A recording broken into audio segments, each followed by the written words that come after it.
ನಮಸ್ತೆ ಸ್ನೇಹಿತರೆ, ಇವತ್ತು ನಾವು TET 2023ರ ಹಳೆಯ ಪ್ರಶ್ನೆ ಪತ್ರಿಕೆಯನ್ನು ನೋಡುವ.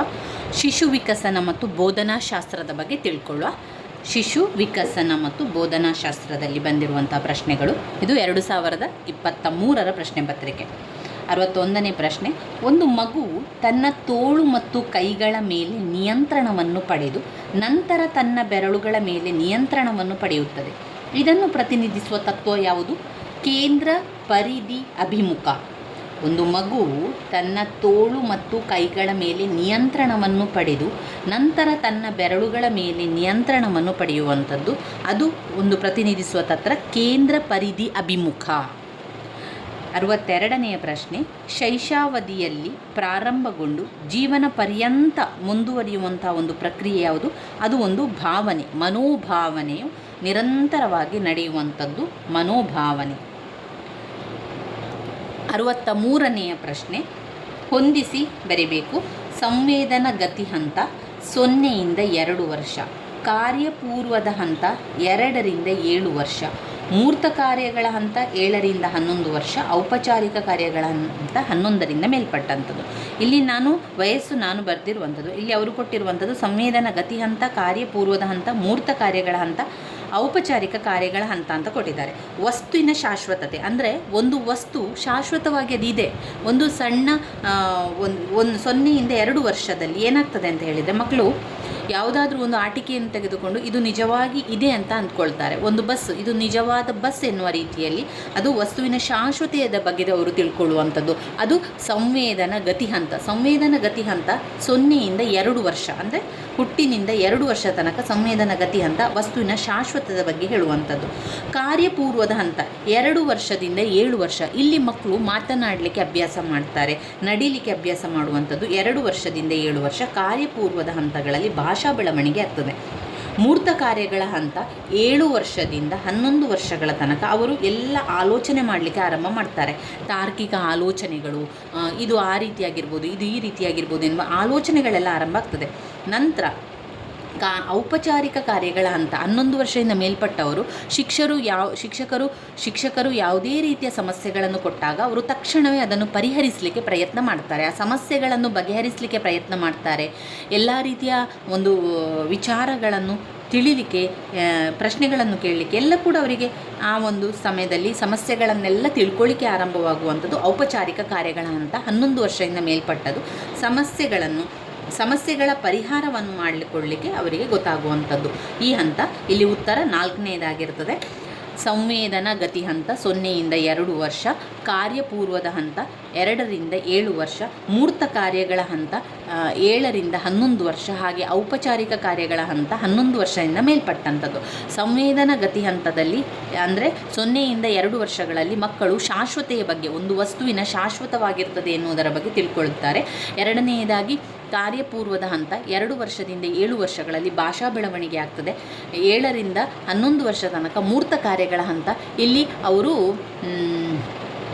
ಯಾವುದರ ಬಗ್ಗೆ ವಿಚಾರ ಮಾಡ್ತಾರೆ? ತಾರ್ಕಿಕ ಆಲೋಚನೆಗಳು, ತರ್ಕ ಮಾಡುವಂಥದ್ದು, ಆಲೋಚನೆಗಳನ್ನು ಮಾಡುವಂಥದ್ದು. ಅದರಲ್ಲಿ 7ರಿಂದ 11 ವರ್ಷ. ನಂತರ 11 ವರ್ಷದಿಂದ ಮೇಲ್ಪಟ್ಟವರು ಔಪಚಾರಿಕ ಕಾರ್ಯಗಳ ಹಂತ. ಅಂದರೆ ಇಲ್ಲಿ ಅವರು ಸಮಸ್ಯೆಗಳನ್ನು ಪರಿಹಾರ ಮಾಡುವಂಥದ್ದು. ಏನೇ ಶಿಕ್ಷಕರು ಸಮಸ್ಯೆಗಳನ್ನು ಕೊಟ್ಟರೆ ಅದರ ಪರಿಹಾರ ಮಾಡಲಿಕ್ಕೆ ಪ್ರಯತ್ನ ಮಾಡುವಂಥದ್ದು, ಸಮಸ್ಯೆಗಳ ಪರಿಹಾರ ಮಾಡ್ತಾರೆ. 64ನೆಯ ಪ್ರಶ್ನೆ. 64ರ ಪ್ರಶ್ನೆ. ಮಕ್ಕಳು ತಮ್ಮ ಅಸಮರ್ಥ ಪೋಷಕರಿಗಿಂತ ಉತ್ತಮವಾಗಿರ್ಬೋದು. ಇದನ್ನು ತಿಳಿಸುವ ಅನುವಂಶೀಯ ಸಿದ್ಧಾಂತ ಏನು? ವ್ಯತ್ಯಾಸ. ಅದು ವ್ಯತ್ಯಾಸದ ನಿಯಮ. ವ್ಯತ್ಯಾಸ ಇರ್ತದೆ. ಮಕ್ಕಳು ತಮ್ಮ ಅಸಮರ್ಥಕ ಪೋಷಕರಿಂದ ಉತ್ತಮವಾಗಿರ್ಬೋದು ಎನ್ನುವಂಥದ್ದು ವ್ಯತ್ಯಾಸವನ್ನು ಮಾಡುವಂಥದ್ದು. ಇದು ಅನುವಂಶೀಯ ವ್ಯತ್ಯಾಸ ಸಿದ್ಧಾಂತ ಆಗಿರ್ತದೆ. 65ನೆಯ ಪ್ರಶ್ನೆ. ಮಕ್ಕಳ ಸ್ವಾಭಾವಿಕ ವಿಕಾಸಕ್ಕೆ ಮಾಡುವ ಚಟುವಟಿಕೆಗಳು. ಅವರ ಒಂದು ವಿಕಾಸಕ್ಕೆ ಮಾಡುವಂಥ ಒಂದು ಚಟುವಟಿಕೆ ಏನು? ಅವರನ್ನು ಬುದ್ಧಿಮಂತನ ಮಾಡೋದು ಅಲ್ಲ, ಮಾರ್ಗದರ್ಶನ ಮಾಡೋದು ಅಲ್ಲ, ವೈಯಕ್ತಿಕ ಆಟ ಕೊಡೋದು ಅಲ್ಲ, ಅವರಿಗೆ ಗುಂಪು ಆಟಗಳನ್ನು ಕೊಡುವಂಥದ್ದು, ಸಾಂಸ್ಕೃತಿಕ ಚಟುವಟಿಕೆಗಳನ್ನು ಕೊಡುವಂಥದ್ದು. ಮಕ್ಕಳ ಸಾಮಾಜಿಕ ವಿಕಾಸಕ್ಕೆ, ಅವರ ಸಾಮಾಜಿಕ ವಿಕಾಸ ಆಗಬೇಕು, ಹೊರಗಿನ ಜಗತ್ತಿನಲ್ಲಿ ವಿಕಾಸ ಆಗಬೇಕು ಅಂತ ಹೇಳಿದರೆ ಅವರಿಗೆ ಒಂದು ಗುಂಪು ಕೆಲಸಗಳನ್ನು ಕೊಡಬೇಕು, ಸಾಂಸ್ಕೃತಿಕ ಚಟುವಟಿಕೆಗಳನ್ನು ಕೊಡಬೇಕು. ಆವಾಗ ಅದು ಆ ಒಂದು ಇದಕ್ಕೆ ಸಹಾಯ ಆಗ್ತದೆ. 66ನೆಯ ಪ್ರಶ್ನೆ. ಮಕ್ಕಳು ಮತ್ತು ಹದಿಹರೆಯದವರು ವಯಸ್ಕರ ಮಾತನ್ನು ಕೇಳ್ತಾರೆ. ಮಕ್ಕಳು ಮತ್ತು ಹದಿಹರೆಯದವರು ವಯಸ್ಕರ ಮಾತನ್ನು ಕೇಳ್ತಾರೆ, ಏಕೆಂದರೆ ವಯಸ್ಕರು ಅವರಿಗೆ ತಮ್ಮ ಮಾತನ್ನು ಕೇಳಲು ಹೇಳುತ್ತಾರೆ. ಇದನ್ನು ಕೊಯ್ಲ್ಬರ್ಗ್ ಅವರ ನೈತಿಕ ವಿಕಾಸದಡಿಯಲ್ಲಿ ಉದಾಹರಣೆಯಾಗಿರುವುದು. ಇದು ಏನು? ಶಿಕ್ಷೆ ಮತ್ತು ವಿಧೇಯತೆಗೆ ಬರ್ತದೆ ಎನ್ನುವಂಥದ್ದು. ಸಂಬಂಧ ಮತ್ತು ಅನುಕರಣೆ ಅಲ್ಲ, ವಿನಿಮಯ ಮತ್ತು ನಿರೀಕ್ಷೆ ಕೂಡ ಅಲ್ಲ, ಸಾಮಾಜಿಕ ಕಾನೂನು ವ್ಯವಸ್ಥೆ ಅಲ್ಲ, ಶಿಕ್ಷೆ ಮತ್ತು ವಿಧೇಯತೆಗೆ. ಅವರಿಗೊಂದು ವಿಧೇಯತೆ ಇದೆ, ಆಮೇಲೆ ಶಿಕ್ಷೆ ಸಿಗ್ತದೆ ಎನ್ನುವ ಕಾರಣದಿಂದ ಮಕ್ಕಳು ಮತ್ತು ಹದಿಹರೆಯದವರು ವಯಸ್ಕರ ಮಾತನ್ನು ಕೇಳುತ್ತಾರೆ, ಏಕೆಂದರೆ ವಯಸ್ಕರು ಅವರಿಗೆ ತಮ್ಮ ಮಾತನ್ನು ಕೇಳಲು ಹೇಳುತ್ತಾರೆ. ಇದು ಕೊಯ್ಲ್ಬರ್ಗ್ ಅವರ ನೈತಿಕ ವಿಕಾಸದಡಿಯಲ್ಲಿ ಉದಾಹರಣೆಯಾಗಿರುವಂಥದ್ದು ಶಿಕ್ಷೆ ಮತ್ತು ವಿಧೇಯತೆ. 6ನೇ ಪ್ರಶ್ನೆ, ಮಗು ಕಣ್ಣಿಗೆ ಕಾಣದೇ ಇರುವ ವಸ್ತುವನ್ನು ಹುಡುಕುತ್ತಿದೆ. ಕಣ್ಣಿಗೆ ಕಾಣದೇ ಇರುವ ವಸ್ತುವನ್ನು ಹುಡುಕುತ್ತಿದೆ. ಪಿಯಾಜೆಯವರ ಪ್ರಕಾರ ಈ ಮಗು ಹಂತಕ್ಕೆ ಏನು ಹೇಳುವಂಥದ್ದು? ನೋಡಿ, ಇಲ್ಲಿ ಈಗಾಗಲೇ ನಾವು ಕಲ್ತಿದ್ದೇವೆ. ಸಂವೇದನ ಗತಿ ಹಂತ 0ಯಿಂದ 2 ವರ್ಷ, ಕಾರ್ಯಪೂರ್ವದ ಹಂತ 2ರಿಂದ 7 ವರ್ಷ, ಮೂರ್ತ ಕಾರ್ಯಗಳ ಹಂತ 7ರಿಂದ 11 ವರ್ಷ, ಔಪಚಾರಿಕ ಹಂತ 11 ವರ್ಷದಿಂದ ಮೇಲ್ಪಟ್ಟಂಥದ್ದು. 11 ವರ್ಷದಿಂದ ಮೇಲ್ಪಟ್ಟಂಥ ಔಪಚಾರಿಕ ಹಂತದಲ್ಲಿ ಸಮಸ್ಯೆಗಳನ್ನು ಬಗೆಹರಿಸುವಂಥದ್ದು ಎಲ್ಲ ಅವರಿಗೆ ಗೊತ್ತಾಗ್ತದಲ್ವ, ಆದ್ದರಿಂದ ಔಪಚಾರಿಕ ಹಂತ ಅಲ್ಲ ಅಂತ ನಮಗೆ ಗೊತ್ತಾಗ್ತದೆ. ಇನ್ನು ಮೂರ್ತ ಕಾರ್ಯಗಳ ಹಂತ ಇಲ್ಲಿ 7 ವರ್ಷದಿಂದ 11 ವರ್ಷದಲ್ಲಿ ಅವರು ತಾರ್ಕಿಕವಾಗಿ ಆಲೋಚನೆ ಮಾಡಲಿಕ್ಕೆ ಆರಂಭ ಮಾಡ್ತಾರೆ. ಇಲ್ಲಿ ಅವರು ಕಣ್ಣಿಗೆ ಕಾಣದೇ ಇರುವ ವಸ್ತುವನ್ನು ಹುಡುಕುವುದಿಲ್ಲ, ಅವರಿಗೆ ಆಗ ಆಲೋಚನೆಗಳೆಲ್ಲ ಬಂದಿರ್ತದೆ. ಇನ್ನು ಕಾರ್ಯಪೂರ್ವದ ಹಂತ 2ರಿಂದ 7 ವರ್ಷ ತನಕ ಇಲ್ಲಿ ಅವರು ಭಾಷೆಯನ್ನು ಕಲಿಯಲಿಕ್ಕೆ ಆರಂಭ ಮಾಡುವಂಥದ್ದಷ್ಟೇ ಹೊರತು ಬೇರೆ ಅವರಿಗೆ ಗೊತ್ತಿರುವುದಿಲ್ಲ. ಇಲ್ಲಿ ಸಂವೇದನ ಗತಿ ಹಂತದಲ್ಲಿ ಅವರು ವಸ್ತುವನ್ನು ಶಾಶ್ವತವಾಗಿದೆ ಅಂತ ಅಂದ್ಕೊಳ್ತಾರೆ, ಆದ್ದರಿಂದ ಕಣ್ಣಿಗೆ ಕಾಣದೇ ಇರುವ ವಸ್ತುವನ್ನು ಹುಡುಕುತ್ತಿದೆ. ಅದಕ್ಕೆ ಗೊತ್ತಿಲ್ಲ, ಅದಕ್ಕೆ ಕಾಣದೇ ಇರುವಂಥ ವಸ್ತು ಅಂತ ಹುಡುಕುವಂಥದ್ದು ಇದೆಯಲ್ಲ, ಅದು ಅವರಿಗೆ ಏನು ಗೊತ್ತಿಲ್ಲ. 0ರಿಂದ 2 ವರ್ಷದ ಮಕ್ಕಳಿಗೆ ಅವರಿಗೆ ಏನೂ ಕೂಡ ಗೊತ್ತಿರುವುದಿಲ್ಲ. ಅದರಿಂದ ಇದನ್ನು ನಾವು ಆಯ್ಕೆ ಮಾಡಿಕೊಳ್ಳುವಂಥದ್ದು. ಪಿಯಾಜೆಯವರ ಪ್ರಕಾರ ಪಿಯಾಜೆಯವರು ಈ ಒಂದು ಹಂತಗಳನ್ನು ಹೇಳುವಂಥದ್ದು. ಇಲ್ಲಿ ಸಂವೇದನ ಗತಿ ಹಂತ, ಕಾರ್ಯಪೂರ್ವದ ಹಂತ, ಮೂರ್ತ ಕಾರ್ಯಗಳ ಹಂತ ಮತ್ತು ಔಪಚಾರಿಕ ಕಾರ್ಯಗಳ ಹಂತ ಇದೆ. 68ನೇ ಪ್ರಶ್ನೆ, ಈ ಒಂದನ್ನು ಹೊರತುಪಡಿಸಿ ಇವು ಉತ್ತಮ ದರ್ಜೆಯ ಮಾನದಂಡಗಳು. ಈ ಒಂದನ್ನು ಹೊರತುಪಡಿಸಿ ಉಳಿದದು ಉತ್ತಮ ದರ್ಜೆಯ ಮಾನದಂಡ. ಹಾಗಾದರೆ ನಾವು ಮೊದಲು 3 ಉತ್ತಮ ದರ್ಜೆಯ ಮಾನದಂಡವನ್ನು ಹುಡುಕಿ ಉಳಿದಿರುವಂಥದ್ದು ಇದಕ್ಕೆ ಉತ್ತರ ಆಗಿರ್ತದೆ. ಚರ್ಚೆ ವಿಷಯಾಂತರವಾಗಬಾರದು, ಆರೋಗ್ಯಕರ ಚರ್ಚೆಯಾಗಿರಬೇಕು, ಏಕಕಾಲದಲ್ಲಿ ಒಬ್ಬ ವಿದ್ಯಾರ್ಥಿ ಮಾತನಾಡಲು ಅವಕಾಶ ನೀಡಬೇಕು, ಚರ್ಚೆಯ ಸಮಯದಲ್ಲಿ ಶಿಕ್ಷಕರು ಒಬ್ಬ ಅಥವಾ ಇಬ್ಬರು ವಿದ್ಯಾರ್ಥಿಗಳು ಪ್ರಬಲರಾಗುವಂತೆ ಮಾಡಬಹುದು. ಇದು ತಪ್ಪಾದ ಒಂದು ಮಾನದಂಡ. ಇದನ್ನು ಹೊರತುಪಡಿಸಿ ಉಳಿದೆಲ್ಲ ಕರೆಕ್ಟ್ ಆಗಿರುವಂಥದ್ದು. 69ನೆಯ ಪ್ರಶ್ನೆ, ಪಾಠಕ್ಕೆ ಪೀಠಿಕೆಯನ್ನು ನೀಡುವ ಉದ್ದೇಶ ಏನು? ಪಾಠಕ್ಕೆ ಪೀಠಿಕೆಯನ್ನು ಕೊಡಲಿಕ್ಕೆ ಯಾಕೆ ಕೊಡಬೇಕು? ವಿದ್ಯಾರ್ಥಿಗಳ ಕಲಿಕಾ ಸಮಸ್ಯೆಗಳನ್ನು ನಿವಾರಿಸುವುದು ಅಲ್ಲ, ವಿದ್ಯಾರ್ಥಿಗಳ ಪೂರ್ವಜ್ಞಾನವನ್ನು ಬಳಸುವಂಥದ್ದು ಸರಿ.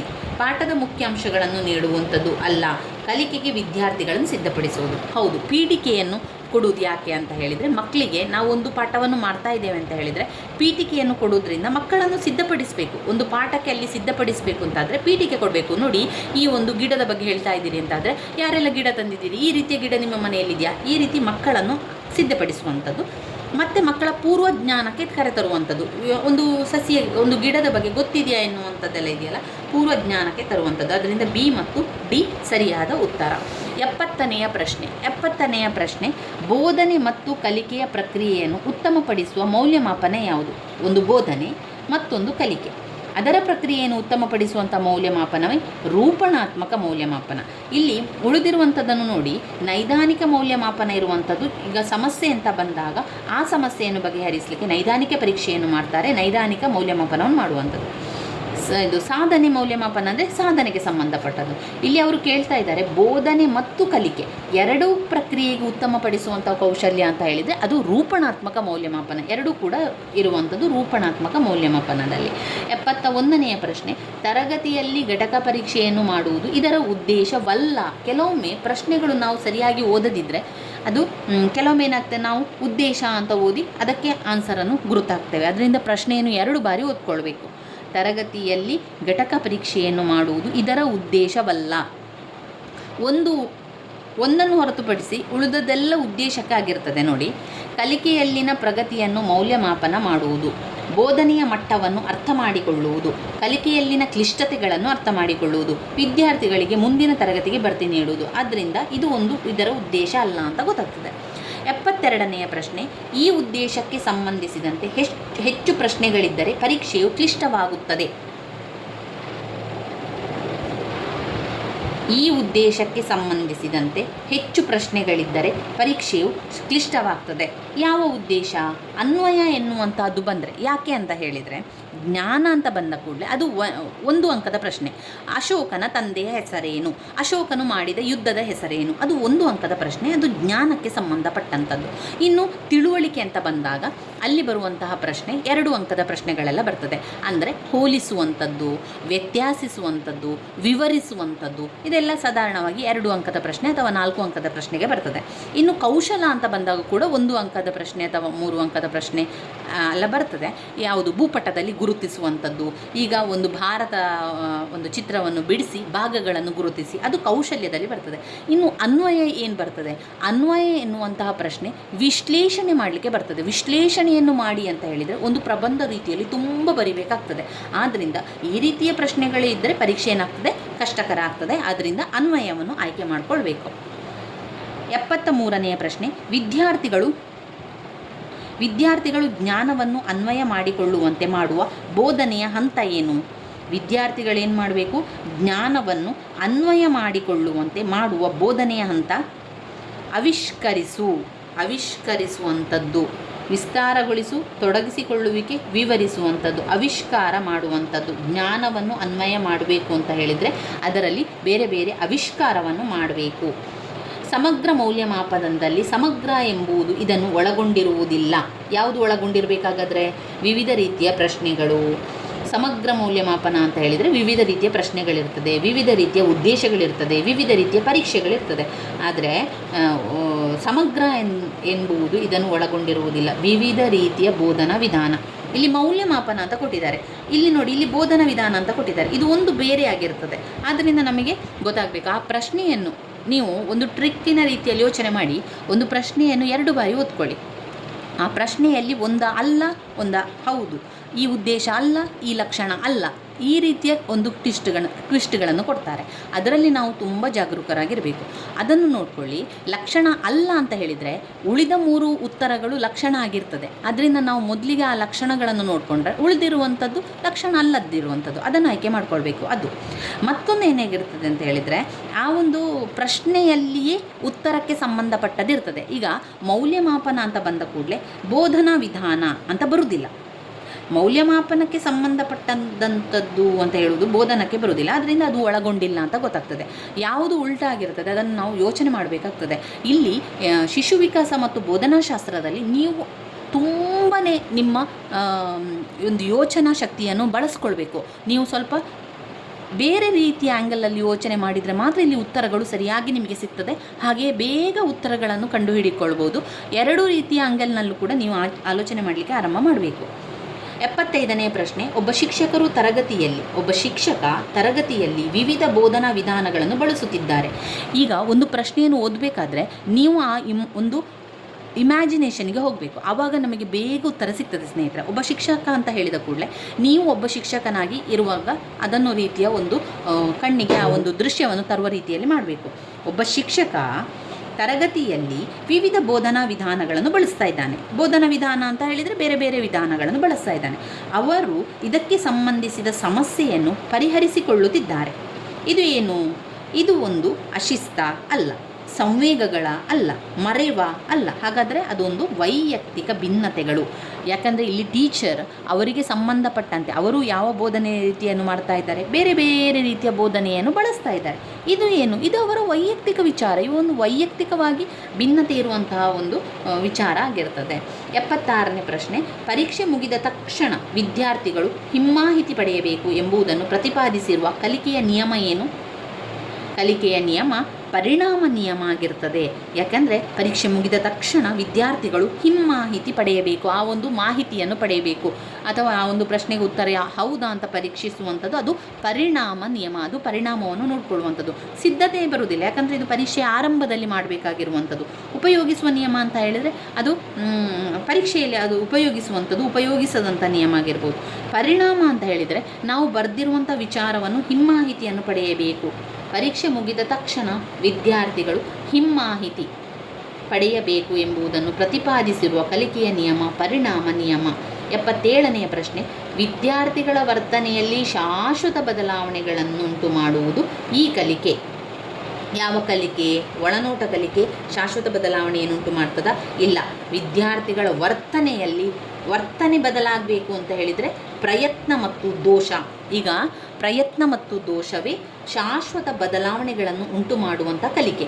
ಯಾಕೆ ಅಂತ ಹೇಳಿದರೆ ಕ್ರಿಯಾಜನ್ಯ ಅನುಬಂಧ ಕಲಿಕೆ ಕ್ರಮಾನುಗತ ಕಲಿಯಕ್ಕೆ ಬರ್ತದೆ. ಕ್ರಮಾನುಗತ ಕಲಿಕೆ. ಒಳನೋಟ ಕಲಿಕೆ ಅದು ಒಳನೋಟ ಕಲಿಕೆ ಮತ್ತು ಸೋಪಾದಿತ ಶಾಸ್ತ್ರೀಯ ಅನುಬಂಧ ಕಲಿಕೆ ಶಾಶ್ವತ ಬದಲಾವಣೆ ಆಗುವುದಿಲ್ಲ. ಪ್ರಯತ್ನ ಮತ್ತು ದೋಷ. ಕಾರ್ನ್ ಡೈಕ್ ಅವರ ಪ್ರಯತ್ನ ದೋಷ ಕಲಿಕೆಯಲ್ಲಿ ಏನಾಗ್ತದೆ ಅಂದರೆ ಶಾಶ್ವತ ಬದಲಾವಣೆ ಆಗ್ತದೆ. ಯಾಕೆ ಶಾಶ್ವತ ಬದಲಾವಣೆ ಆಗ್ತದೆ? ಒಬ್ಬ ವಿದ್ಯಾರ್ಥಿ ಅಥವಾ ಈಗ ನಾವೇ ಅಂದ್ಕೊಳ್ಳುವ, ನಮ್ಮ ಒಂದು ವರ್ತನೆಯನ್ನು ಬದಲಾಯಿಸಬೇಕು ಅಂತ ಹೇಳಿದರೆ ನಾವು ಅದಕ್ಕೆ ಪ್ರಯತ್ನ ಮಾಡಬೇಕು. ನಮ್ಮಲ್ಲಿರುವಂಥ ಯಾವುದೇ ಒಂದು ಸಮಸ್ಯೆ ಇರ್ಬೋದು ಅಥವಾ ನಮ್ಮಲ್ಲಿರುವಂಥ ಯಾವುದೇ ಒಂದು ಗುಣ ಇರ್ಬೋದು, ಅದನ್ನು ನಾವು ಬದಲಾವಣೆ ಮಾಡಬೇಕು ಅಂತ ಹೇಳಿದರೆ ನಾವು ಅದಕ್ಕೆ ಪ್ರಯತ್ನ ಮಾಡಬೇಕು. ನಾವು ಅದಕ್ಕೆ ಪ್ರಯತ್ನಿಸಿದರೆ ಮಾತ್ರ ಒಂದು ಶಾಶ್ವತ ಬದಲಾವಣೆಯನ್ನು ಮಾಡ್ಬೋದು. ಪ್ರಯತ್ನ ಮತ್ತು ದೋಷ ಒಂದು ವಿದ್ಯಾರ್ಥಿಗಳ ವರ್ತನೆಯಲ್ಲಿ ಶಾಶ್ವತ ಬದಲಾವಣೆಗಳನ್ನು ಉಂಟು ಮಾಡಲಿಕ್ಕೆ ಸಹಕಾರಿಯಾಗ್ತದೆ. 78ನೆಯ ಪ್ರಶ್ನೆ, ಮಾದರಿ ನಿರ್ಮಾಣ, ಒಂದು ವೀಕ್ಷಣೆ, ಅನುಕರಣೆ ಇವುಗಳು ಕೆಳಗಿನ ಕಲಿಕೆಯ 3 ಮುಖ್ಯ ಅಂಶಗಳಾಗಿರ್ತದೆ. ಯಾವ ಕಲಿಕೆಗೆ ಅದು? ಪ್ರಯತ್ನ ದೋಷ ಕಲಿಕೆಗೆ ಅಲ್ಲ. ಪ್ರಯತ್ನ ದೋಷ ಕಲಿಕೆ ಇರುವಂಥದ್ದು ಅಲ್ಲಿ ಶಾಶ್ವತ ಬದಲಾವಣೆಗಳನ್ನು ಉಂಟು ಮಾಡ್ತದೆ. ಕ್ರಿಯಾಜನ್ಯ ಅನುಬಂಧ ಕಲಿಕೆಯ ಇಲ್ಲ. ಕ್ರಿಯಾಜನ್ಯ ಅನುಬಂಧ ಕಲಿಕೆ ಎನ್ನುವಂಥದ್ದು ಕ್ರಮಾನುಗತ ಕಲಿಕೆಯಲ್ಲಿ ಬರ್ತದೆ.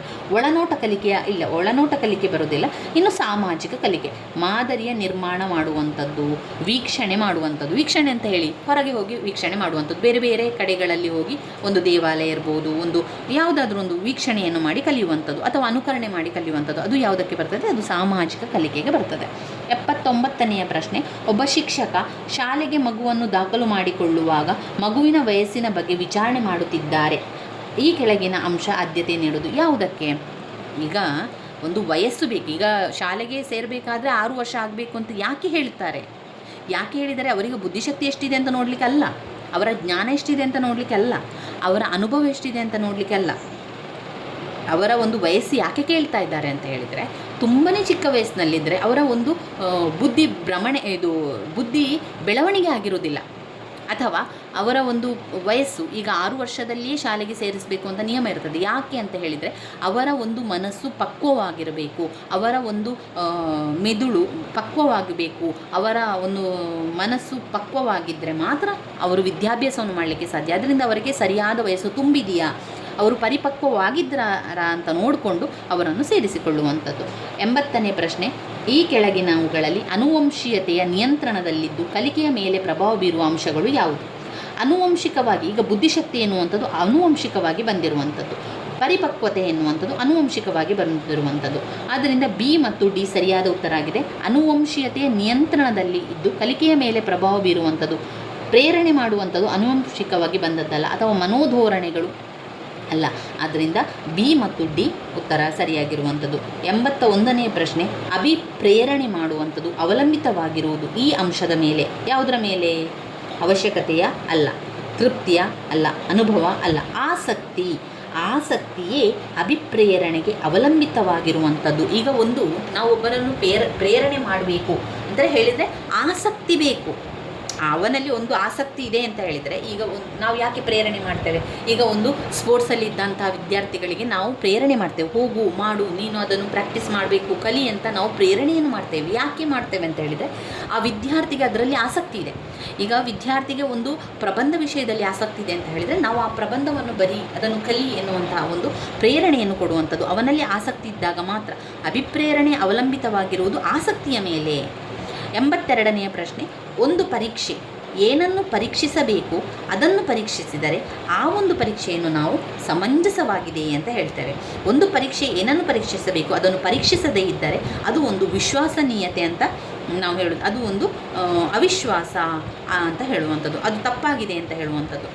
ADHD ಯೊಂದಿಗೆ ಸಂಬಂಧಿಸಿದ ವರ್ತನೆ ಎಂದರೆ ಯಾವುದು? ಅದು ಸಾಮಾಜಿಕ ಸನ್ನಿವೇಶಕ್ಕೆ ಬದ್ಧರಾಗುವುದು. ADHD ಎಂಬುದು ಸಾಮಾಜಿಕ ಸನ್ನಿವೇಶದೊಂದಿಗೆ ಬದ್ಧರಾಗುವುದು. 84ನೆಯ ಪ್ರಶ್ನೆ, 4 ವರ್ಷದ ಮಗು ಉತ್ತಮ ಕವನ ಬರೆಯುವುದು ಇದರ ಸಂಕೇತವಾಗಿದೆ. ಆ ಮಗು ಪ್ರತಿಭಾನ್ವಿತ ಆಗಿರ್ತಾನೆ. 4 ವರ್ಷದ ಮಗು ಉತ್ತಮ ಕವನ ಬರೆಯುವಂಥದ್ದು.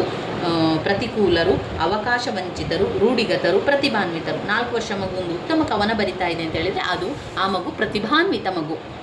85ನೇ ಪ್ರಶ್ನೆ, ತಾರುಣ್ಯಾವಸ್ಥೆಯ ವಿಕಾಸ ಸಂಬಂಧ ಕಾರ್ಯ ಯಾವುದು? ಸಮಾನ ವಯಸ್ಕರ ಗುಂಪಿಗೆ ಹೆಚ್ಚಿನ ಆದ್ಯತೆ ನೀಡುವುದು, ಮದುವೆ ಮತ್ತು ಕೌಟುಂಬಿಕ ಜೀವನಕ್ಕೆ ತಯಾರಿ ಮಾಡುವುದು, ಸಮಾರಂಭಗಳಲ್ಲಿ ಭಾಗವಹಿಸಲು ಇಚ್ಛಿಸುವುದು, ನಾಯಕತ್ವ ಗುಣ ಬೆಳೆಸುವುದು. ನೋಡಿ, ಈ ಒಂದು 4 ಉತ್ತರಗಳಲ್ಲಿ ಒಂದು ವಿಶೇಷವಾದ ಉತ್ತರ ಆಗಿರ್ತದೆ. ಈಗ ನಾವು ಪರೀಕ್ಷೆಯನ್ನು ಬರಿಬೇಕಾದ್ರೆ ಗೊಂದಲಗಳು ಉಂಟಾಗ್ತದೆ. ನಾವು ಸ್ವಲ್ಪ ಜಾಸ್ತಿ ಯೋಚನೆ ಮಾಡಬೇಕು. ಬೋಧನಾಶಾಸ್ತ್ರ ಅಂತ ಬಂದಾಗ ಈ 4 ಪ್ರಶ್ನೆ ಉತ್ತರಗಳಲ್ಲಿ ಒಂದು ಪ್ರಶ್ನೆ ಸ್ವಲ್ಪ ಹೈಲೈಟ್ ಆಗಿರ್ತದೆ. ಇವಾಗ ನೋಡಿ, ಸಮಾರಂಭಗಳಿಗೆ ಹೋಗುವಂಥದ್ದು, ಸಮವಯಸ್ಕರ ಗುಂಪಿಗೆ ಆದ್ಯತೆ ನೀಡುವಂಥದ್ದು, ಮದುವೆಯಲ್ಲಿ ಹೋಗುವಂಥದ್ದು 3 ಕೂಡ ಒಂದು ರೀತಿಯ ಸಾಮಾನ್ಯ ವಿಷಯ ಆಗಿರ್ತದೆ. ಆದರೆ ನಾಯಕತ್ವ ಗುಣವನ್ನು ಬೆಳೆಸುವುದು ಅಂತಿದೆಯಲ್ಲ, ಅದು ವಿಕಾಸಕ್ಕೆ ಸಂಬಂಧಪಟ್ಟಂಥ ಕಾರ್ಯ. ಯಾರು? ತಾರುಣ್ಯ ವ್ಯವಸ್ಥೆಯಲ್ಲಿ 11 ವರ್ಷದಿಂದ ಮೇಲ್ಪಟ್ಟಂಥ ವಿದ್ಯಾರ್ಥಿಗಳಲ್ಲಿ ತಾರುಣ್ಯ ವ್ಯವಸ್ಥೆಯ ಸಂದರ್ಭದಲ್ಲಿ ಅವರು ನಾಯಕತ್ವ ಗುಣವನ್ನು ಬೆಳೆಸಿಕೊಳ್ಳುವಂಥದ್ದು. ವಿಕಾಸಕ್ಕೆ ಸಂಬಂಧಪಟ್ಟಂತಹ ಕಾರ್ಯಗಳು, ವಿಕಾಸ ಆಗಬೇಕು, ವಿಕಾಸಕ್ಕೆ ಸಂಬಂಧಪಟ್ಟ ಕಾರ್ಯಗಳು. ನಾವು ಕೇವಲ ತಾರುಣ್ಯ ವ್ಯವಸ್ಥೆಯನ್ನು ನೋಡಿದರೆ ಸಾಲದು, ಆ ಎಲ್ಲ ಪ್ರಶ್ನೆಯನ್ನು ಸರಿಯಾಗಿ ಅರ್ಥ ಮಾಡಿಕೊಳ್ಬೇಕು. 86ನೇ ಪ್ರಶ್ನೆ, ಸೈಕಲ್ ಚಲಾಯಿಸುವುದನ್ನು ಕಲಿತ ನಂತರ ಬೈಕ್ ಚಲಾಯಿಸಲಿಕ್ಕೆ ಸುಲಭ ಆಗ್ತದೆ. ಇದು ಒಂದು ಧನಾತ್ಮಕ ವರ್ಗಾವಣೆ ಆಗ್ತದೆ. ಯಾವಾಗ ಸೈಕಲ್ ಚಲಾಯಿಸುವುದು ಬೈಕ್ ಚಲಾಯಿಸಲಿಕ್ಕೆ ಸುಲಭ ಆಗುವುದಿಲ್ಲವೋ ಅದನ್ನು ನಾವು ಋಣಾತ್ಮಕ ಕಲಿಕೆ ಅಂತ ಕಲಿಬೇಕು. ಒಂದು ವೇಳೆ ಸೈಕಲ್ ಚಲಾಯಿಸುವುದು ಬೈಕ್ ಚಲಾಯಿಸುವುದಕ್ಕೆ ಸುಲಭವೂ ಅಲ್ಲ ಕಷ್ಟವೂ ಅಲ್ಲ ಅಂತಾದರೆ ಅದು ಶೂನ್ಯ ಕಲಿಕೆಗೆ ಬರ್ತದೆ. ಸೈಕಲ್ ಚಲಾಯಿಸುವಂಥದ್ದು ಬೇರೆ ಯಾವುದಾದ್ರೂ ಒಂದು ಕಲಿಕೆಗೆ ಸಹಾಯಕ ಆಗ್ತಿದ್ದರೆ ಅದು ಪಾರ್ಶ್ವ ಕಲಿಕೆಗೆ ಬರ್ತದೆ. 87ನೇ ಪ್ರಶ್ನೆ, ವಿಭಿನ್ನ ಸಾಂಸ್ಕೃತಿಕ ಹಿನ್ನೆಲೆಯ ವಿದ್ಯಾರ್ಥಿಗಳು, ವಿಭಿನ್ನ ಸಂಸ್ಕೃತಿಯ ಹಿನ್ನೆಲೆ ಇರುವಂಥ ವಿದ್ಯಾರ್ಥಿಗಳು ಒಂದು ಸಾಮಾನ್ಯ ಗುರಿಯನ್ನು ತಲುಪಲು ಯೋಜನೆಯ ವಿವಿಧ ಭಾಗಗಳನ್ನು ಮಾಡುವ ಮೂಲಕ ಸಹಕರಿಸುವಂತಹ ತರಗತಿ ಯಾವುದು? ಅದು ಜಿಗ್ಸಾ ತರಗತಿ. ಜಿಗ್ಸಾ ತರಗತಿ ಏನು ಮಾಡ್ತದೆ? ಜಿಗ್ಸಾ ತರಗತಿಯು ವಿಭಿನ್ನ ಸಂಸ್ಕೃತಿಯ ಹಿನ್ನೆಲೆಯ ವಿದ್ಯಾರ್ಥಿಗಳು ಒಂದು ಸಾಮಾನ್ಯ ಗುರಿಯನ್ನು ತಲುಪಲು ಯೋಜನೆಯ ವಿವಿಧ ಭಾಗಗಳನ್ನು ಮಾಡುವ ಮೂಲಕ ಸಹಕರಿಸುವ ತರಗತಿ. ವಿವಿಧ ಭಾಗಗಳನ್ನು ಮಾಡುವ ಮೂಲಕ ಸಹಕರಿಸುವ ತರಗತಿ. ಅದು ಆನ್ಲೈನ್ ತರಗತಿಯ ಅಲ್ಲ, ನಿರಂಕುಶ ತರಗತಿ ಅಲ್ಲ, ಶಿಕ್ಷಣ ಕೇಂದ್ರೀಕೃತ ತರಗತಿ ಅಲ್ಲ, ಜಿಗ್ಸಾ ತರಗತಿ. ಜಿಗ್ಸಾ ತರಗತಿ ಎನ್ನುವಂಥದ್ದು ವಿಭಿನ್ನ ಸಾಂಸ್ಕೃತಿಕ ಹಿನ್ನೆಲೆಯ ವಿದ್ಯಾರ್ಥಿಗಳು ಒಂದು ಸಾಮಾನ್ಯ ಗುರಿಯನ್ನು ತಲುಪಲು ಯೋಜನೆ ವಿವಿಧ ಭಾಗಗಳನ್ನು ಮಾಡುವ ಮೂಲಕ ಸಹಕರಿಸುವ ಒಂದು ತರಗತಿ ಜಿಗ್ಸಾ ತರಗತಿ. 88ನೇ ಪ್ರಶ್ನೆ, ಸಾಮಾನ್ಯೀಕರಣಗೊಳಿಸುವ ಸಾಮರ್ಥ್ಯ ಸಾಮಾನ್ಯವಾಗಿ ಈ ರೀತಿಯ ವಿಕಾಸದ ಲಕ್ಷಣವಾಗಿದೆ. ದೈಹಿಕ ವಿಕಾಸ. ದೈಹಿಕ ವಿಕಾಸ ಆಗುವಂಥದ್ದು ದೈಹಿಕ ವಿಕಾಸವು ಸಾಮಾನ್ಯೀಕರಣಗೊಳಿಸುವಂಥದ್ದಲ್ಲ, ಸಾಮಾಜಿಕ ವಿಕಾಸ ಅಲ್ಲ. ಭೌತಿಕ ವಿಕಾಸ, ಸಂವೇದನಾತ್ಮಕ ವಿಕಾಸ. ಭೌತಿಕ ವಿಕಾಸ ಭೌತಿಕವಾಗಿ ವಿಕಾಸವಾಗುವಂಥದ್ದು, ಅದು ಸಾಮಾನ್ಯೀಕರಣಗೊಳಿಸುವಂಥ ಸಾಮರ್ಥ್ಯ. ಯಾವುದೋ ಒಂದನ್ನು ಸಾಮಾನ್ಯೀಕರಣಗೊಳಿಸುವಂಥ ಸಾಮರ್ಥ್ಯದಲ್ಲಿ ಕಾಣಬಹುದು ಭೌತಿಕ ವಿಕಾಸದಲ್ಲಿ. ಈ ಕೆಳಗಿನ ಸಾಮರ್ಥ್ಯ ಹೊಂದಿರುವ ವ್ಯಕ್ತಿಯನ್ನು ಸೃಜನಶೀಲ ವ್ಯಕ್ತಿ ಎಂದು ಪರಿಗಣಿಸಲಾಗುವುದು. ಸಾಧನೆಯಲ್ಲಿ ಸ್ಥಿರತೆಯನ್ನು ಕಾಯ್ದುಕೊಳ್ಳುವುದು, ಎಲ್ಲ ವಿಷಯಗಳಲ್ಲಿ ಉತ್ತಮ ಅಂಕ ಗಳಿಸುವುದು, ಒಮ್ಮುಖವಾಗಿ ಆಲೋಚಿಸುವುದು, ಹೊಸ ಆಲೋಚನೆಗಳನ್ನು ಬೆಳೆಸುವುದು. ಸಾಮರ್ಥ್ಯ ಹೊಂದಿರುವ ವ್ಯಕ್ತಿಯನ್ನು ಸೃಜನಶೀಲ ವ್ಯಕ್ತಿ ಎಂದು ಪರಿಗಣಿಸಲಾಗುವುದು ಅಂತ ಹೇಳಿದರೆ ಅವರಲ್ಲಿ ಹೊಸ ಆಲೋಚನೆಗಳು ಬೆಳೆಸಿಕೊಳ್ಳುವಂಥದ್ದು. 90ನೇ ಪ್ರಶ್ನೆ, ಸ್ಮೃತಿಯ ಹಂತಗಳನ್ನು ಒಳಗೊಂಡ ಸರಿಯಾದ ಕ್ರಮ ಏನು? ಸ್ಮೃತಿಯಲ್ಲಿ ಏನೆಲ್ಲ ಬರ್ತದೆ? ಸ್ಮೃತಿ ಅಂದರೆ ನೆನಪಲ್ಲಿಡಬೇಕು, ನಮಗೆ ಫಸ್ಟಿಗೆ ದಾಖಲಿಸಬೇಕು ನಾವು ಯಾವುದೇ ಒಂದು ವಿಚಾರ. ನಾವೀಗ ಶಿಶು ವಿಕಾಸ ಮತ್ತು ಬೋಧನಾಶಾಸ್ತ್ರವನ್ನು ಕಲಿತಾ ಇದ್ದೇವೆ. ನಾವು ಆ ಒಂದು ಬೋಧನಾಶಾಸ್ತ್ರ ಇರ್ಬೋದು, ಶಿಶು ವಿಕಸನದ ವಿಚಾರಗಳನ್ನು ದಾಖಲನೆ ಮಾಡಬೇಕು. ನಾವು ಇದು ಈ ರೀತಿಯಾಗಿದೆ ಎಂದು ದಾಖಲಿಸಬೇಕು. ದಾಖಲೆ ಮಾಡಿದ ನಂತರ ಧಾರಣೆಯನ್ನು ಮಾಡಬೇಕು. ಹೌದು, ನಾನು ಅದನ್ನು ತಿಳ್ಕೊಳ್ತಾ ಇದ್ದೇನೆ, ನನಗೀಗ ಬೋಧನಾಶಾಸ್ತ್ರದಲ್ಲಿ ಉತ್ತಮವಾಗಿ ನಾನು ಉತ್ತರಗಳನ್ನು ಆಯ್ಕೆ ಮಾಡ್ಕೊಳ್ತಾ ಇದ್ದೇನೆ ಎನ್ನುವಂಥದ್ದು ಅದನ್ನು ಧಾರಣೆ ಮಾಡಬೇಕು. ಧಾರಣೆ ಮಾಡಿದ ನಂತರ ಅದನ್ನು ಸ್ಮರಣೆ ಮಾಡ್ತಾ ಇರಬೇಕು. ಥಾರನ್ ಡೈಕ್ ಅವರು ಯಾವ ಕಲಿಕೆಯ ಬಗ್ಗೆ ಹೇಳಿದ್ದಾರೆ, ಪಾವ್ಲೋ ಅವರು ಏನು ಕಲಿಕೆಯನ್ನು ಹೇಳಿದ್ದಾರೆ, ಅದನ್ನು ಸ್ಮರಣೆ ಮಾಡುವಂಥದ್ದು. ಒಮ್ಮೆ ಕಲಿತ ನಂತರ ಅದನ್ನು ಸ್ಮರಣೆ ಮಾಡುವಂಥದ್ದು. ಅದಾದ ನಂತರ ಗುರುತಿಸುವಿಕೆ, ಸ್ಮರಣೆ ಮಾಡಿದ ನಂತರ ಅದನ್ನು ಗುರುತಿಸುವಿಕೆ ಮಾಡಬೇಕು. ಅದರಿಂದ ಸ್ಮೃತಿಯ ಹಂತಗಳು ದಾಖಲಿಸುವಿಕೆ, ಧಾರಣೆ, ಸ್ಮರಣೆ, ಗುರುತಿಸುವಿಕೆ. ದಾಖಲಿಸುವಿಕೆ, ಧಾರಣೆ, ಸ್ಮರಣೆ, ಆಮೇಲೆ ಗುರುತಿಸುವಿಕೆ ಬರ್ತದೆ. ಮೊದಲಿಗೆ ದಾಖಲಿಸುವಿಕೆ, ಆಮೇಲೆ ಗುರುತಿಸುವಿಕೆ, ಇದು ಸ್ಮೃತಿಯ ಹಂತಗಳಲ್ಲಿ ಬರುವಂಥದ್ದು. ಇವಿಷ್ಟು ವಿಚಾರ 2023ರ ಶಿಶು ವಿಕಾಸ ಮತ್ತು ಬೋಧನಾಶಾಸ್ತ್ರದ ಪ್ರಶ್ನೆ ಪತ್ರಿಕೆಯಾಗಿದೆ. ಮುಂದಿನ ವಿಡಿಯೋದಲ್ಲಿ ನಾವು 2022ರ ಪ್ರಶ್ನೆ ಪತ್ರಿಕೆಯನ್ನು ನೋಡಿಕೊಳ್ಳುವ. ನನ್ನ ವೀಡಿಯೋಸ್ ಎಲ್ಲ ನಿಮಗೆ ಇಷ್ಟ ಆಗಿದ್ದರೆ ಲೈಕ್ ಕೊಡಿ, ಶೇರ್ ಮಾಡಿ, ಸಬ್ಸ್ಕ್ರೈಬ್ ಮಾಡಲಿಕ್ಕೆ ಮರಿಬೇಡಿ ಸ್ನೇಹಿತರೆ. ಧನ್ಯವಾದಗಳು.